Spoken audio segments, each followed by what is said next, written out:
Olá, sejam bem-vindos a mais um módulo do curso de Direito Constitucional. Na aula de hoje falaremos sobre as classificações dos direitos fundamentais. Bom, para falar sobre a classificação dos direitos fundamentais, eu devo alertá-los que a doutrina apresenta diversas classificações ao se referir aos direitos fundamentais, no intuito de compreender melhor a natureza e as especificidades desse direito.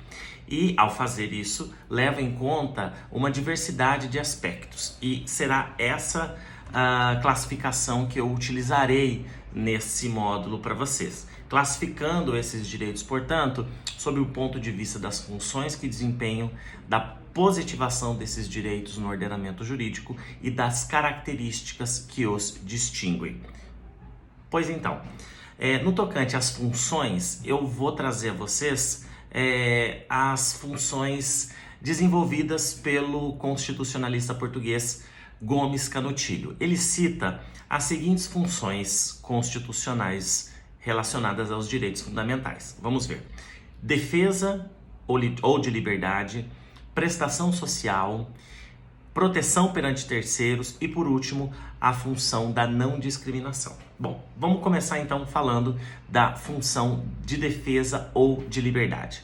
Segundo Canotilho, essa função ela impõe ao Estado um dever de abstenção em dupla dimensão. Num primeiro momento, constitui, num plano jurídico objetivo, normas de competência negativa para os poderes públicos, proibindo a ingerência desses poderes na vida privada dos indivíduos.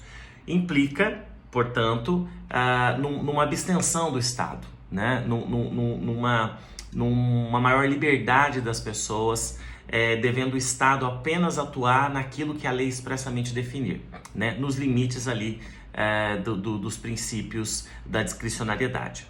Em um segundo momento, implica em um plano jurídico subjetivo, que é o poder de exercer positivamente direitos fundamentais, ou seja, liberdades positivas, e de exigir omissões dos poderes públicos de forma a evitar agressões lesivas por parte dos mesmos. Bom, essa então é a função de defesa ou de liberdade, a primeira função trazida aí pelo Gomes Canotilho.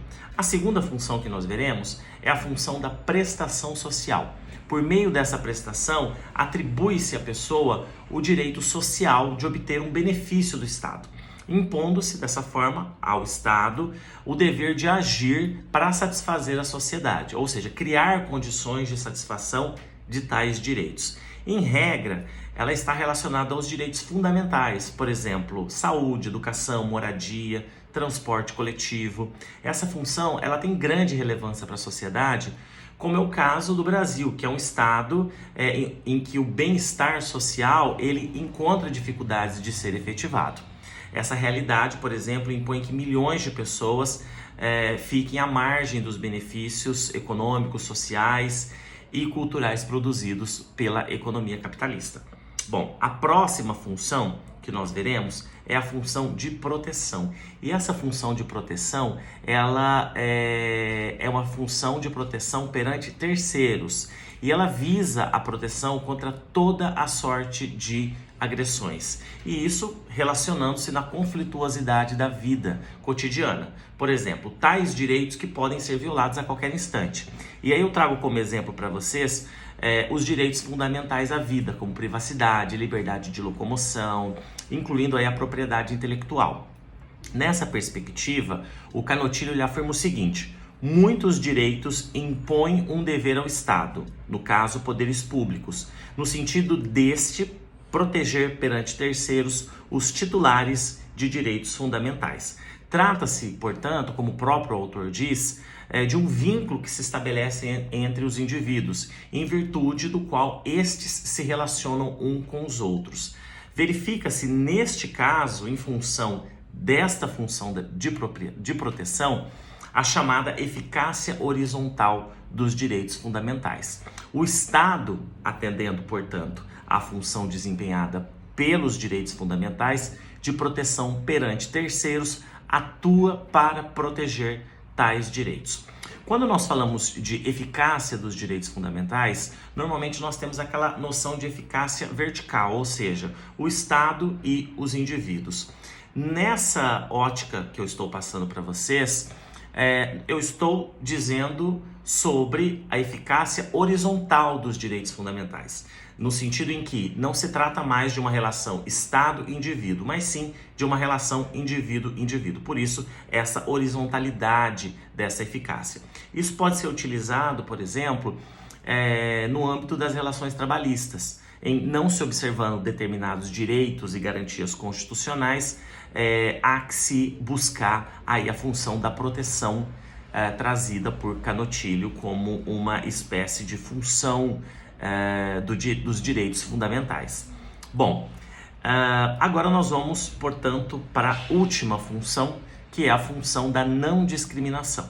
Essa função da não discriminação, ela diz respeito, por exemplo, aos direitos civis e também aos direitos políticos, assim como os direitos econômicos, sociais e culturais, no qual nenhuma pessoa poderá ser privada de um direito fundamental em razão da discriminação. Olha o que o Canotilho diz. A partir do princípio da igualdade e dos direitos de igualdade específicos consagrados na Constituição, a doutrina deriva esta função primária e básica dos direitos fundamentais: assegurar que o Estado trate os seus cidadãos como cidadãos fundamentalmente iguais. Pessoal, eu tenho uma última noção sobre funções dos direitos fundamentais para tratar para vocês. Além das funções que nós descrevemos, a doutrina aponta ainda outras duas dimensões distintas dos direitos fundamentais: a dimensão subjetiva e a dimensão objetiva.